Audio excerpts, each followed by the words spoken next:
মাছের ঝাল খেতে আমাদের প্রত্যেকের ভালো লাগে। তো অনেকে চুনো মাছের ঝাল খেতে এত ভালোবাসে যে তারা বড় মাছও খাওয়া বন্ধ করে দেয়। আর বিশেষ করে এখনকার দিনে ডাক্তারেরা অধিকাংশ দিনই সবাইকেই বলছে যে এরকম ছোট মাছ খেতে, মানে এরকম ছোট মাছ। আর এরকম ছোট মাছ খাওয়া কিন্তু স্বাস্থ্যের পক্ষে খুবই উপকার।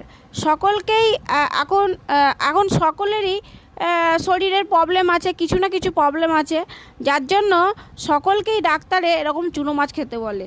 আর সেটা যদি হয় নদীর মাছ, তাহলে কিন্তু আরও ভালো হয়। তো বন্ধুরা দেখো, আমি এগুলো নদীর মাছ, এগুলো আমি ঝাল করছি।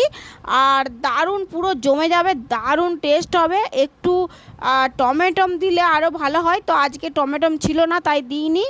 আর সর্ষে বান্না দিয়ে মাছগুলো, কাঁচা লঙ্কা, সর্ষে বান্না, নুন, হলুদ, জিরে এরকম দিয়ে আর কিছু মশলা দিয়ে আমি মাছের ঝালটা করলাম। তো চলো বন্ধুরা, সবাই ভালো থেকো, সুস্থ থেকো, স্বাভাবিক থেকো। আর কে কে চুনো মাছ খেতে ভালোবাসো একটু কমেন্ট করে জানিও। তো চলো সবাইকে টাটা। সবাই